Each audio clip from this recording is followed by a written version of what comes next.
भाई अगर आप 5वीं बार की आप बात करें तो हम तो यही मानते हैं कि जिस प्रकार से बहन जी ने पहले काम किया है उसके आधार पर आज सभी बिरादरी जाति के लोग जो हैं खुश हैं बहन जी के काम से। एक मौका भाजपा को दिया था तो उससे भी वो लोग रुष्ट हो चुके हैं। खासतौर पे ब्राह्मण क्षत्रिय वैश्य लोग भी जो सबसे बड़े वोटर माने जाते थे भाजपा पार्टी के, वो लोग भी इस समय रुष्ट हैं। सबसे ज़्यादा हत्याएं ब्राह्मण समाज की हो रही हैं और बहुत जो ये 4-5 लोग हैं, हम दो हमारे दो जिनको हम लोग बोलते हैं, अमित शाह और मोदी जी और अडानी और अंबानी जी, ये हम दो हमारे दो जो ये 4 लोग हैं, ये आपस में मिलकर के अगर देखा जाए तो क्षत्रिय समाज जो हमारा जो इसमें जो मुख्यमंत्री जो हैं इस समय क्षत्रिय समाज से, उनके कंधे पे बंदूक रख करके ये लोग और जो है सीधा जो है ब्राह्मण की हत्याएं करवा रहे हैं। तो ये जो नुकसान जो हो रहा है देश का, तो इस समय जो है लोग रुष्ट हैं, तो सभी लोग जो ना फिर मुड़ करके बहुजन समाज पार्टी की तरफ आ रहे हैं।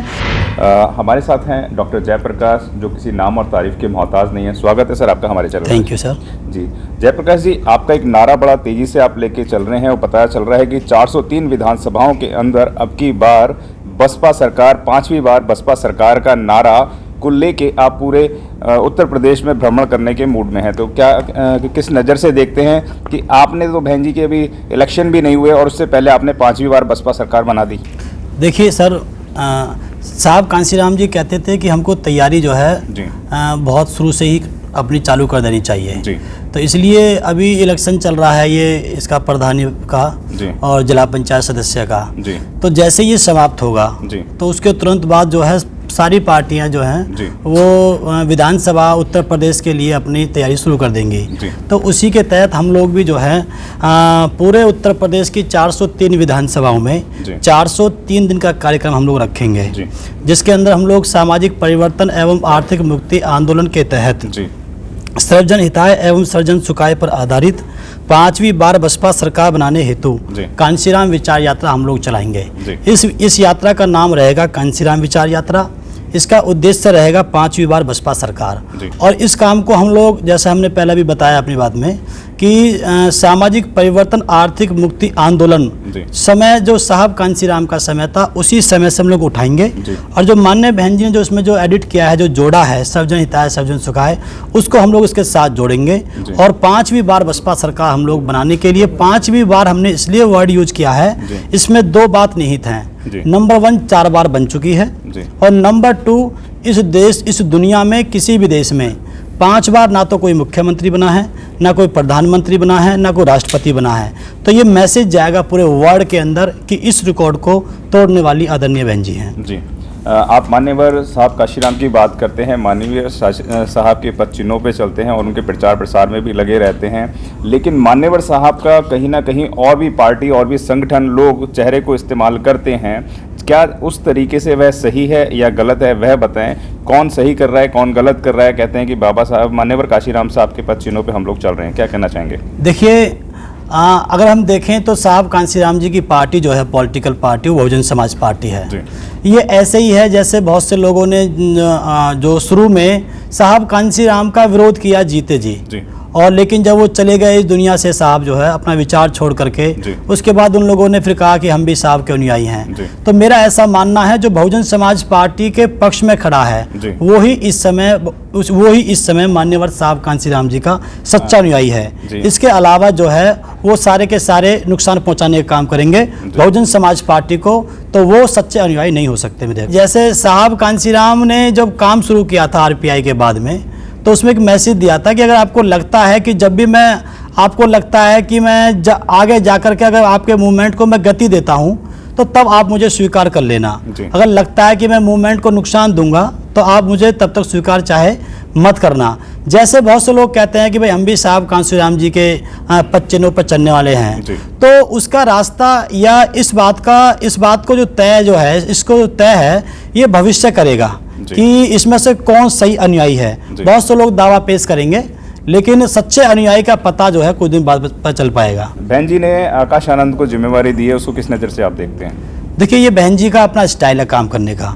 एक समय कभी जिम्मेदारी आनंद भाई साहब को भी दी थी, उसके बाद उनको जब बनाया था बहन जी ने, तो उनको हटाया था तो अब लोग बहुत से लोग सोचते हैं कि अब फिर से जो है आकाश आनंद जी आ गए हैं। तो मुझे लगता है कि बहन जी जरूर समाज के हित में फैसले लेंगी।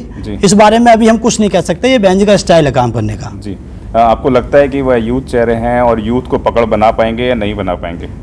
ये तो अब भविष्य बताएगा जी। हाँ, कि भाई कितने दिन वो काम करते हैं, काम करने के बाद क्या आउटपुट आ पाता है और उसके बाद फिर कैसा रिजल्ट आता है पार्टी का। तो ये तो भविष्य बताएगा। हाँ, आपने एक पोस्टर लॉन्च करा है जिसके अंदर 5वीं बार बसपा सरकार है, काशीराम की विचार यात्रा ये निकलने जा रही है।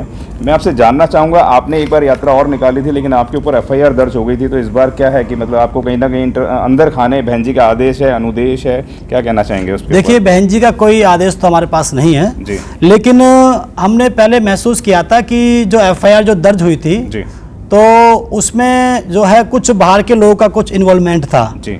तो हमको इस बात की जानकारी मिली थी जी। तो इसलिए हमने अब की बार फिर सोचा कि अब की बार पहले से भी कदम मजबूत उठाएंगे जी।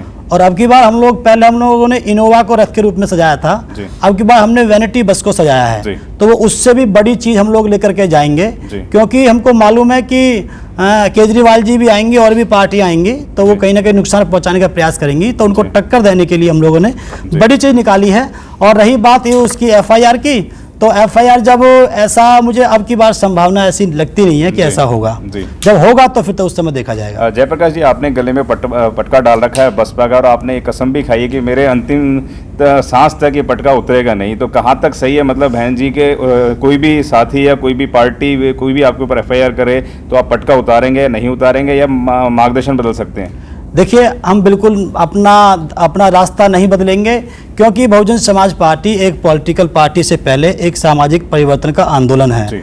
तो उसके लिए हम लोग मानते हैं। और बहन जी ने अपनी किताब में बहुजन समाज और उसकी राजनीति में जो सबसे पहले जो पेज है उस पर आदरणीय बहन जी ने खुद लिखा है कि ये पहले मिशन है, बाद में पार्टी है। तो अगर हम मिशन मानते हैं तो हमारे लिए ये कोई जरूरी नहीं है कि नेता हमें आदेशित करें, हम तभी ऐसा काम करेंगे। हम मिशन के लिए काम करेंगे, इस पटके को हम लोग कभी नहीं उतारेंगे। तमाम पार्टियों के मैनिफेस्टो होते हैं, उनके रूपरेखा होती है काम करने की, और आप जब इस रथ को लेके जाएंगे तो लोग आपसे जवाब भी पूछेंगे कि आने वाले टाइम के अंदर आप लोग क्या करेंगे, तो क्या जवाब देंगे और किस तरीके से लोगों को मोड़ पाएंगे अपने पार्टी के समर्थन में? देखिए, सबसे पहली बात तो यह है कि 4 बार की सरकार हमारे पास सबसे बड़ा मैनिफेस्टो है।